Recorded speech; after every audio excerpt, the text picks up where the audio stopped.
Bom dia, turma. Voltei, turma, aí para dar os parabéns, aluno aí, nota 10. Aí, até tirei a barra para comemorar, nota 10 para os alunos que fizeram a prova passada de biologia. Muita nota 10, parabéns a todos. Alguns alunos certamente já estão questionando por que não apareceu um 10 na sua nota aí, no aluno online. Professor, onde é que está a sua nota? Aluno online. Lá no aluno online você vê sua nota. Se você não foi um 10, você esqueceu de fazer um detalhe muito importante. Qual era? Acertar as 10 questões da prova, fazer a atividade de membrana plasmática, que era obrigatório, lá no Google Classroom. Não teve aluno que tirou um 9 na prova, fez a postagem no Instagram do mapa mental, mas esqueceu o principal, fazer no Google Classroom. E aí, para esses alunos que fizeram a postagem no Instagram e não são 10, ainda tem tempo de correr atrás do prejuízo e fazer a atividade em atraso, que não fizeram na segunda e na terça.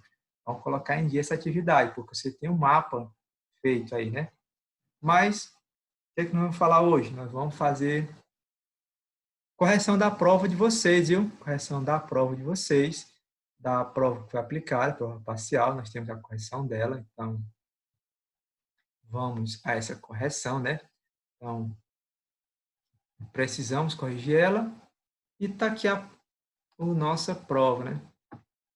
Vamos lá. Então, show. A prova de vocês, basicamente, ela trabalhou com dois assuntos, né? Então, foi o quê? Nós trabalhamos com proteínas e, consequentemente, também enzimas. Ácido nucleico, DNA e RNA, e também teve a questão das células, principalmente foco na teoria celular e a diferença entre a procarionte e a eucarionte. Então, basicamente, a prova de vocês trabalhava com essas questões, ok?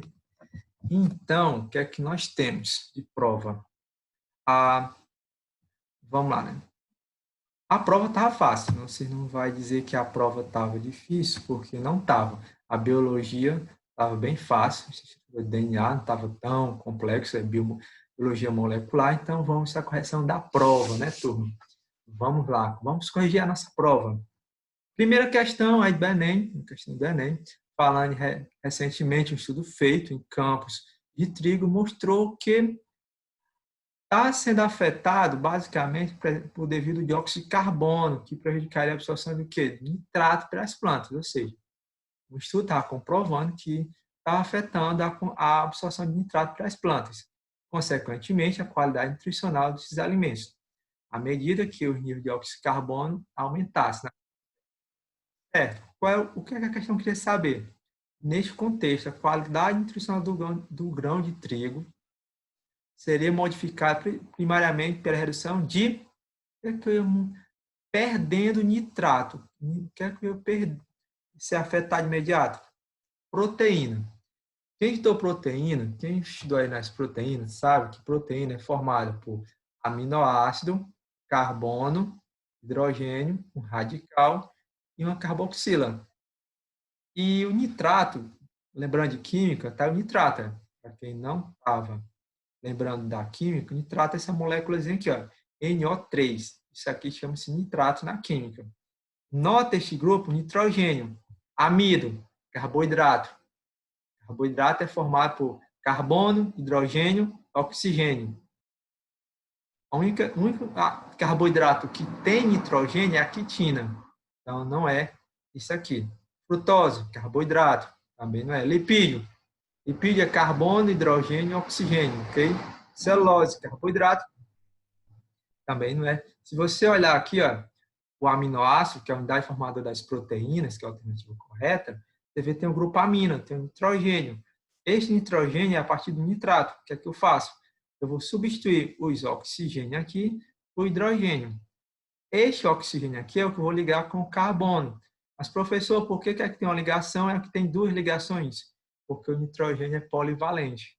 Aí, essa parte aí da química, o nitrogênio pode fazer 5 ligações. Ele escolhe o tipo de ligações. Aí é parte química. Eu não vou detalhar, mas a questão ficar bem clara. Eu tinha que identificar a molécula que tinha nitrogênio em sua composição, porque seria afetada pela ausência de nitrato. Nitrato é rico em nitrogênio. A única molécula com nitrogênio é a proteína, ok? Questão 2 também do Enem. Você vê que é uma questão aí da década de 40, região centro-oeste. Os produtores de boi, porco, aves, de carne em si, tiveram uma perda devido à morte dos animais. E uma promessa de não comer carne derivada até que a peste acabasse. Foi sério, parar de comer carne. E durante meses, arroz, feijão, eles foram os pratos principais desses produtores. Então, para suprir o déficit nutricional dos produtores rurais que se submeteram durante o período de promessa, foi importante terem consumido alimentos ricos em... Então, quer saber o que é que eu parei de comer carne? O que é que eu parei de comer carne e tenho que repor os insumos vegetais? O que é que eu vou precisar? Se você notar, os vegetais não vão ser só fonte de vitamina A, eles vão precisar de quê? Rico em aminoácidos essenciais. E nós vamos encontrar esses aminoácidos essenciais. Para quem não está lembrando de aminoácido essencial, os aminoácidos são 20 tipos de aminoácidos, nós temos 20 tipos de aminoácidos, formando as proteínas, divididas em natural, essenciais e não essenciais, ou seja, os essenciais obtidos pela alimentação, é o que nós vamos precisar. Não essenciais são sintetizados pelo nosso organismo, nós já conseguimos produzir ele. Então, esses essenciais são 9 tipos. E nós somos encontrados principalmente nos vegetais. Então, teria que ser uma alimentação rica em aminoácidos essenciais. Ácidos graxos é lipídio. Então, não precisaria, não é isso que formar, nós precisamos de proteínas, aminoácidos naturais nós já temos, carboidrato não, vitamina E também não. A questão falava claramente a ausência disso. A questão 3, Enem também, essa aí que causou algumas dúvidas em alguns alunos sobre enzimas. Quem estudou melhor enzima, assistiu a videoaula lá do professor, conseguiu entender bem essa questão. Ele fala sabendo que a enzima pode ter sua atividade regular por diferentes condições de temperatura, realizar um experimento teste, temperatura ótima. Então, ele deu um gráfico, você olha o gráfico, aí ele quer saber, em relação ao funcionamento da enzima, o resultado obtido indica o quê? Então, o que você vai identificar é que o ambiente básico reduz a quantidade de substrato metabolizado. O que é um ambiente básico? Um ambiente maior, com pH acima de 7. É justamente o que você vê aqui. Ó. Acima de 7, você vê que vai ter uma redução da enzima. Abaixo de 7 no ambiente, então, há um aumento. Ou seja, e você vai observar, então, para ficar bem claro, que observamos que a atividade dessa enzima é reduzida em pH básico, ou seja, pH básico, menor que 7. No caso aqui, o Enem foi esperto e botou 8 para levar o aluno numa pegadinha, mas se está aqui este valor 8 é porque está pH básico. Comparar com as condições da mesma temperatura, que está na mesma temperatura, 10 graus Celsius, eu vou acima, pH ácido, no pH básico ela cai, a 20 graus Celsius ela sobe, mas no pH básico ela cai. Então, há uma redução no pH de 30 graus Celsius, ela sobe, mas aqui ela cai.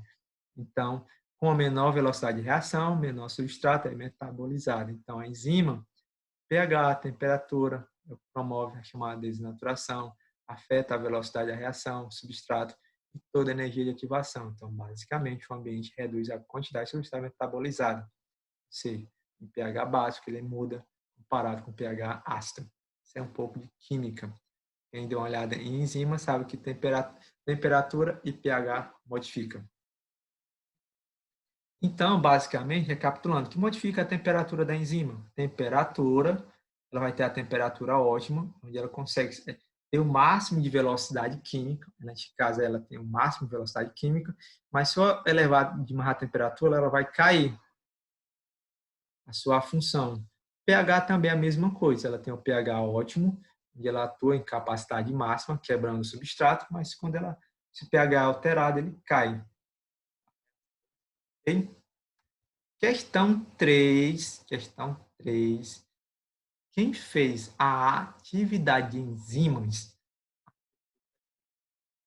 A atividade de enzima perguntava, uma questão estilo Enem, falando sobre as enzimas, sobre o processo de encaixe induzido, entretanto, muito comum, e quer saber como é chamado este modelo presente nas enzimas de encaixe perfeito. Nós chamamos de modelo chave fechadora. Chave fechadora, que é este modelo aqui, ó. Eu tenho a enzima maltase, eu tenho um substrato maltose. Então, eu tenho a maltase, tenho aqui a enzima, a maltose, que é o substrato. O que vai acontecer? A maltose eu vou quebrar, que é um carboidrato. Assim que ela se encaixa perfeitamente, você percebe que encaixa perfeita. Aí ocorre a quebra da maltose, liberando as glicoses, glicose para um lado e glicose para o outro. Mas se eu tentar quebrar a sacarose, utilizando a maltase, que é a minha enzima, assim, não dá, porque olha o formato da sacarose.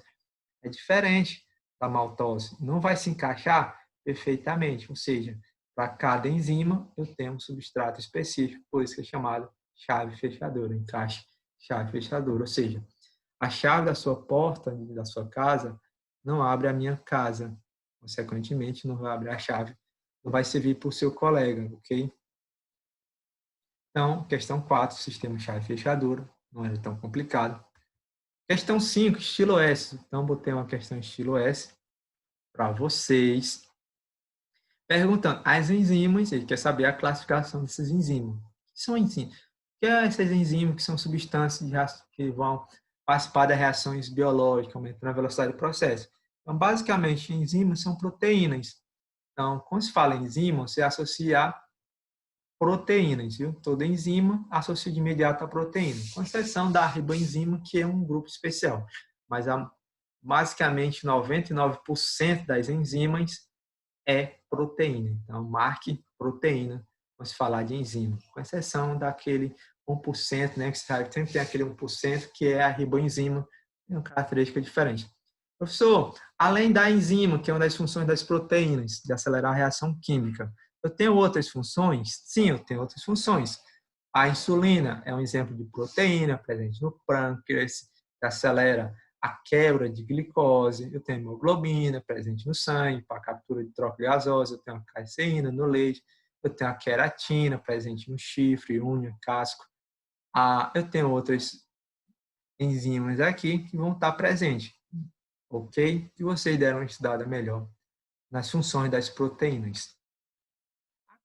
6 fala do DNA. Quem deu uma estudada lá no capítulo 10, estrutura do ácido nucleico, vê essa parte aqui do DNA. Você vê que o Enem faz um histórico da década de 1952, a descoberta do DNA, Watson e Crick, que na verdade juntaram as informações da época e criaram o modelo da dupla hélice do DNA, descobrindo que a adenina se pareia com timina, guanina com citosina, e ganharam aí até o prêmio Nobel. Ganharam o prêmio Nobel por essa descoberta do DNA, do modelo.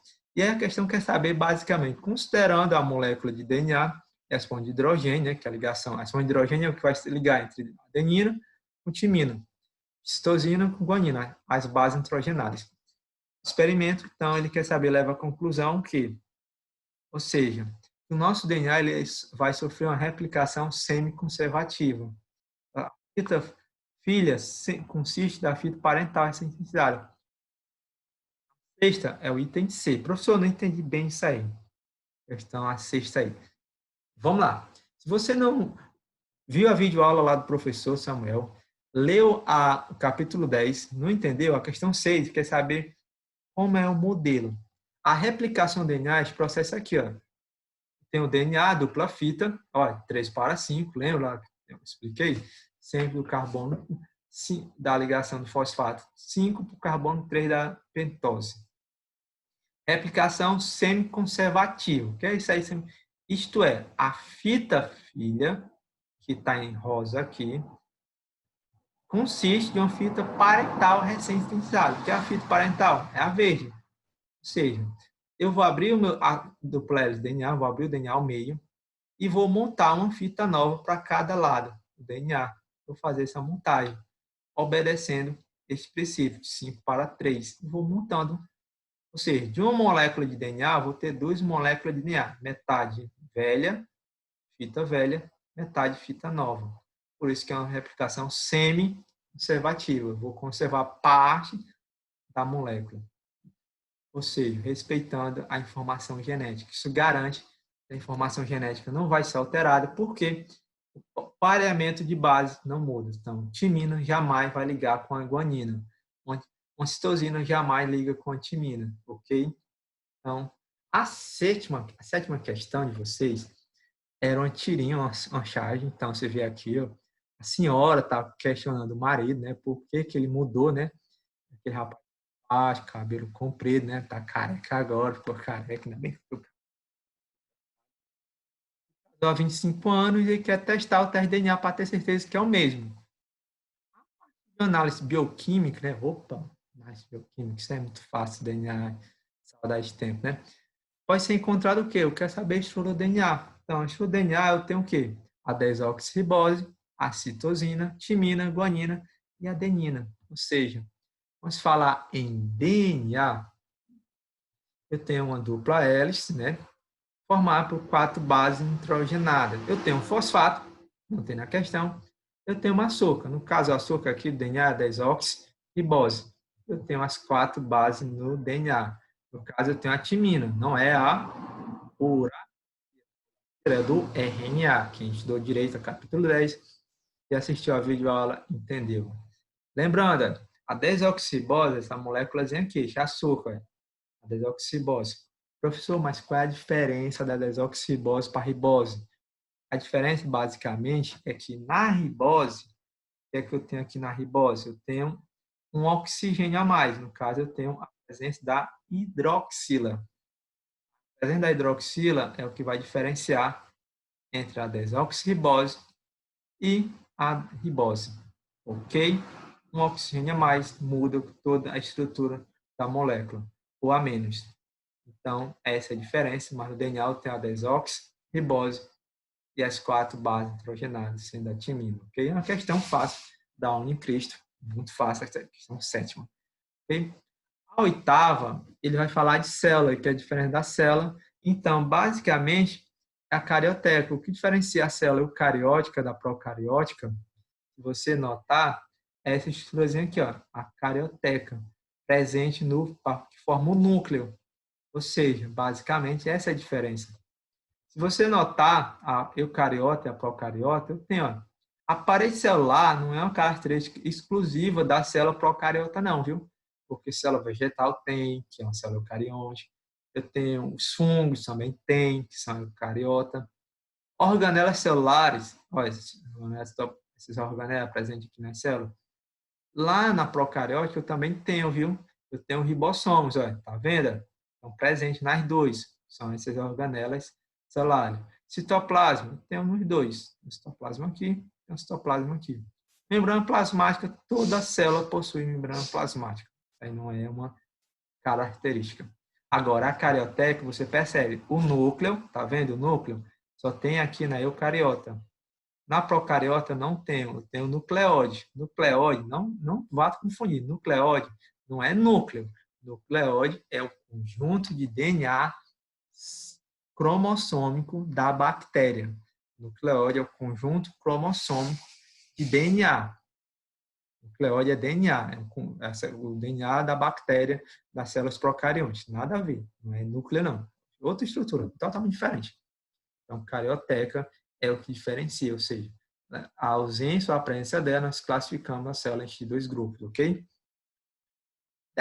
A nona questão da prova de vocês, teoria celular, um dos últimos assuntos antes da prova, na verdade foi o último assunto da prova de vocês, eu trabalhei com vocês, quem estava atento ao capítulo 6, quem deu uma olhada no capítulo 6, já abordou a teoria da descoberta do microscópio, a teoria celular, a diferença entre célula procarionte e eucarionte, saberia facilmente que a questão é saber qual que não está de acordo. Presta atenção que aqui é muito comum no vestibular da UF e da UES perguntar a alternativa incorreta, para pegar aqueles alunos despercebidos e marcar uma alternativa correta, estaria o item correto. Ele quer saber algo incorreto.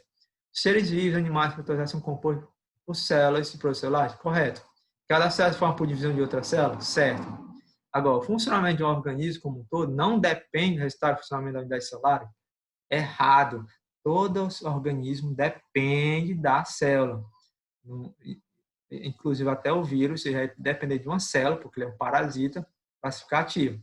O funcionamento do organismo, comunidade, resultado, atividade celular, correto. Todos os organismos, exceto os são formados por célula, correto. Mas ele quer saber alternar. O não está de acordo com a teoria celular é o item C, ok? A décima, essa aí décima estava muito fácil. Composto biológico, inclusive a questão anterior, uma das questões anteriores que falava de enzima, respondia. Seja, que vai aumentar a velocidade de reações químicas no organismo são proteínas com função enzimática, ou seja, elas, as enzimas, que têm essa função catalisador, são proteínas que aumentam a velocidade de uma reação química e não são consumidas durante a reação química. Então, quando se fala em aumento de velocidade, as células são provocadas por enzimas, que são proteínas, ok? É uma questão fácil, muito fácil. A questão da prova está aí. Não se preocupe, vocês vão ver que vai estar disponível este vídeo no grupo da sala de vocês, vai estar disponível também na aula de hoje de vocês, que já está programado na plataforma, junto com a aula nova, ok? Então, eu vou disponibilizar tanto no grupo da sala para vocês, o vídeo do YouTube. Se vocês estão notando, eu estou mandando só o linkzinho de acesso, viu?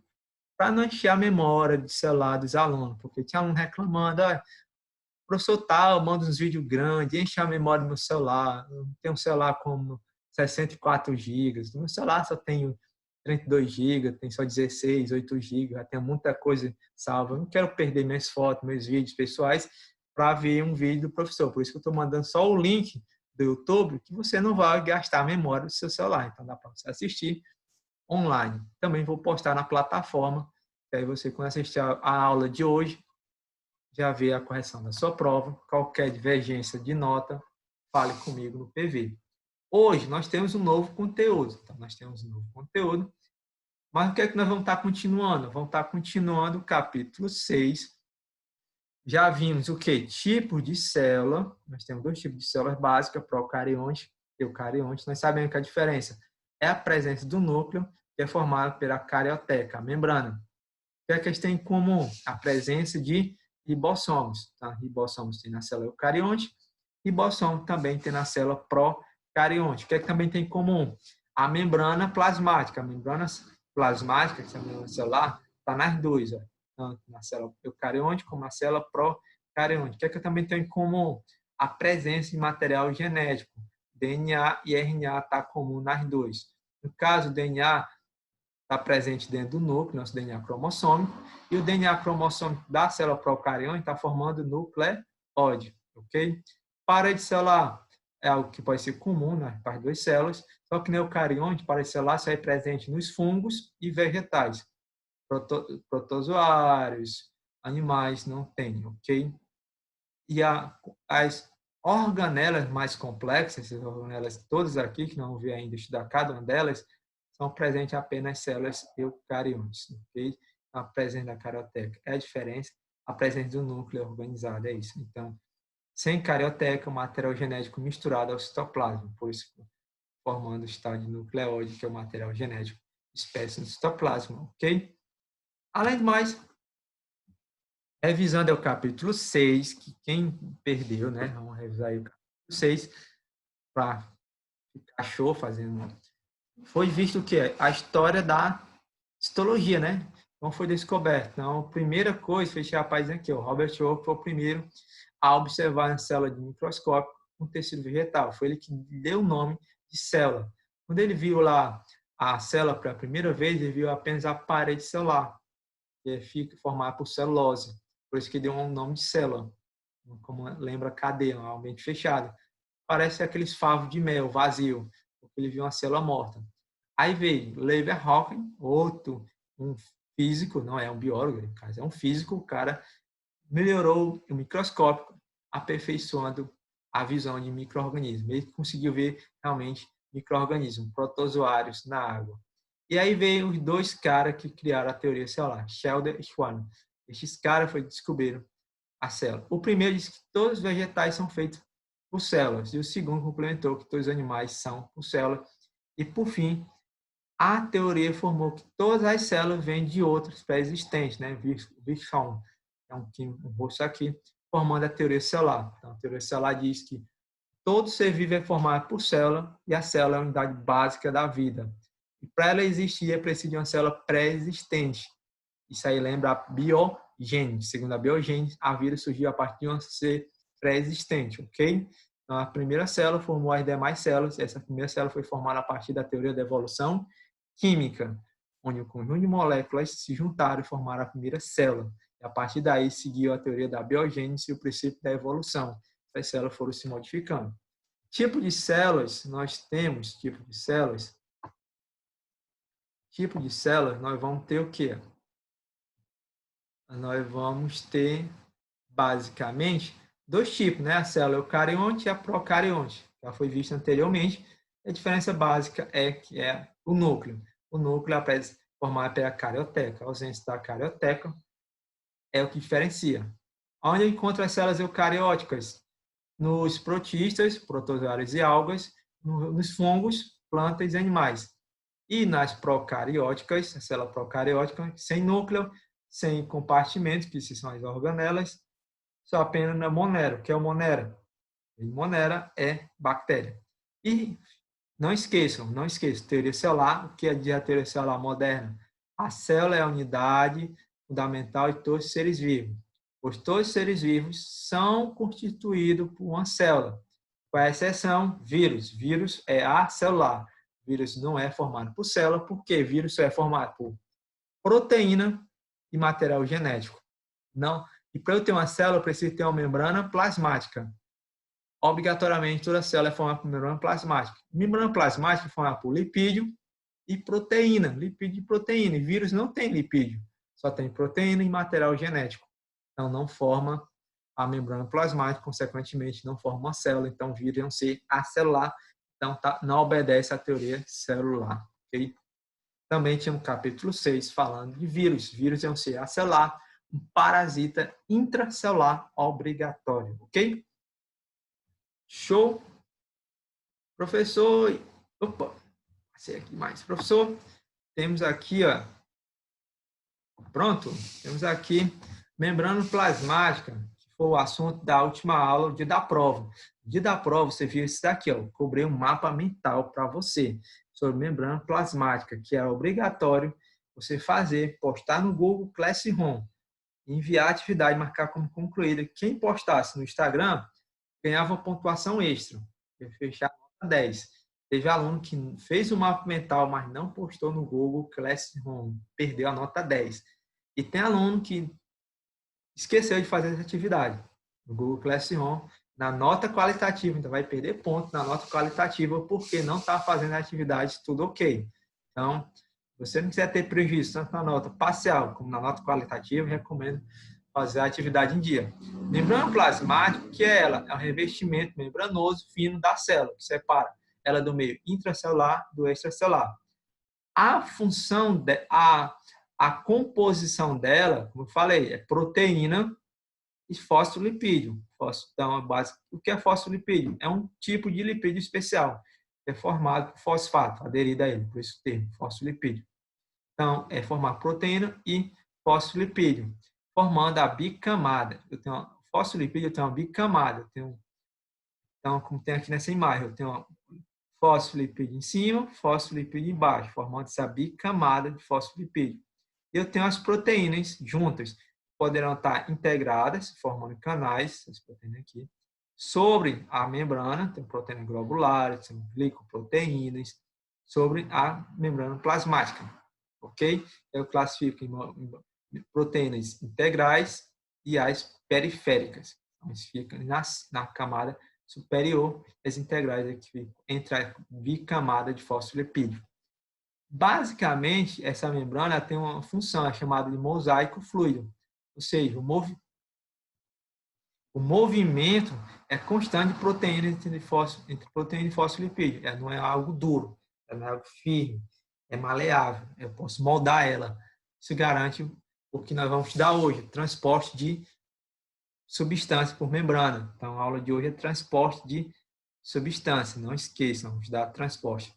E a função dela, basicamente, é uma permeabilidade seletiva, porque a membrana é que vai controlar o que entra e o que sai da célula, por isso que ela é tem essa permeabilidade seletiva, que é permeável, ela permite passar.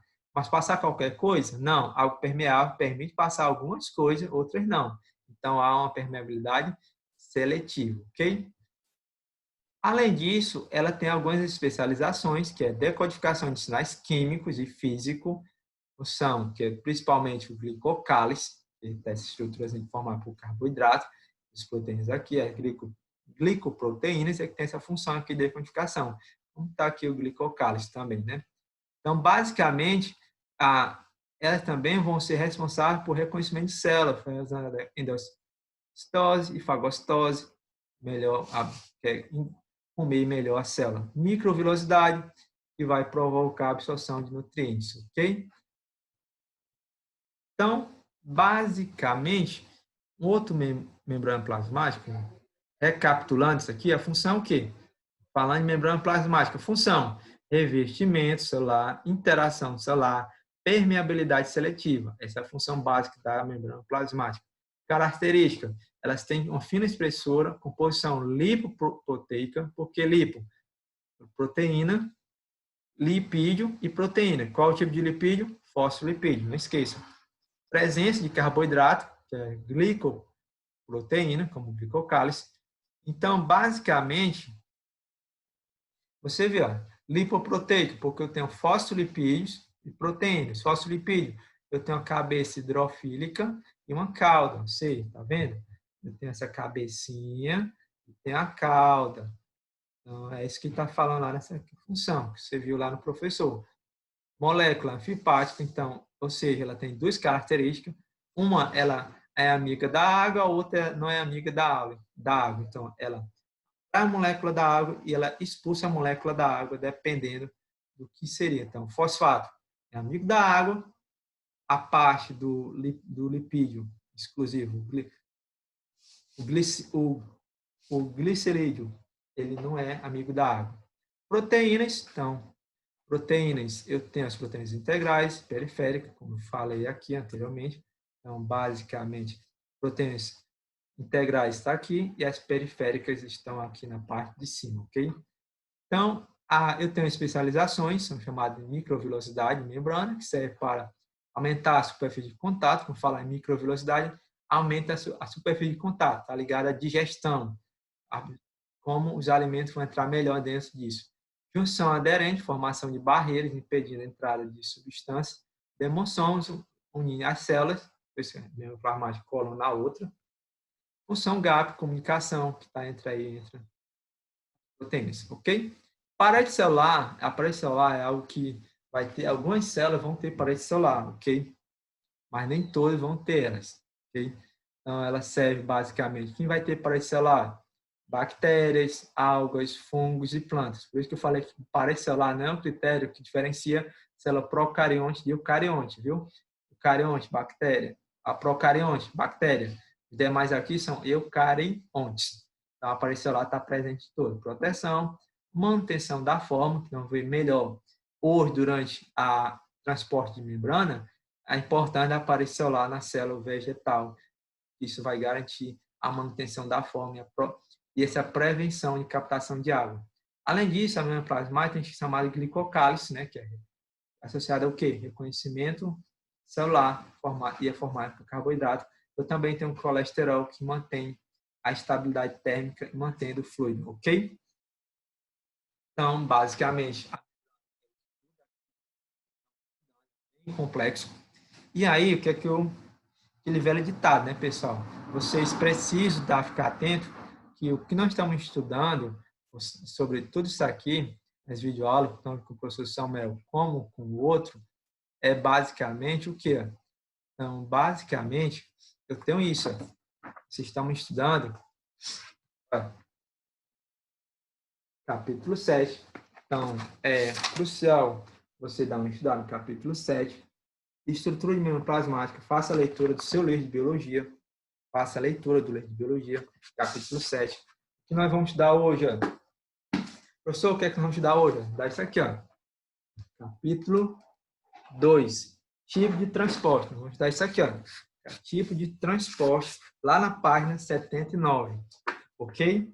Outro aviso importante para vocês, pessoal, vocês devem ficar atentos é, olha, anotar as informações de vocês, pessoal. Tem que anotar as informações. Vocês realmente têm que anotar as informações no caderno aí de vocês.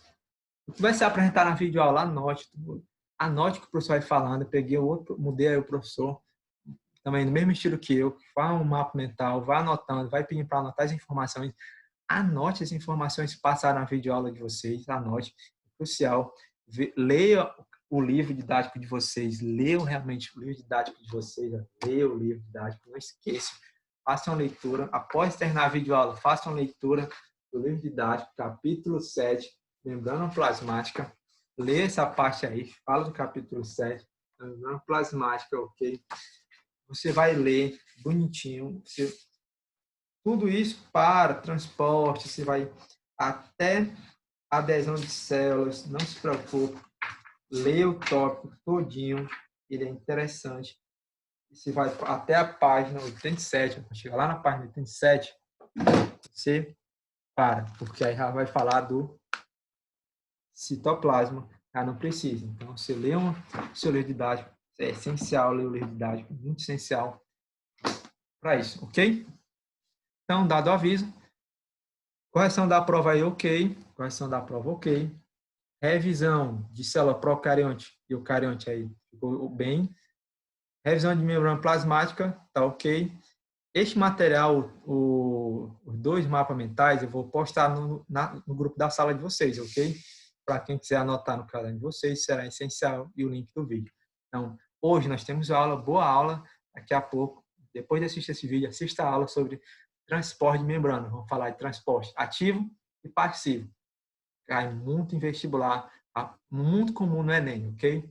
Show, boa aula. Não esqueça, vamos colocar as atividades de biologia em dia para não perder a nota parcial. Tirar um 10 na parcial, ok? Então, show, show, show, show.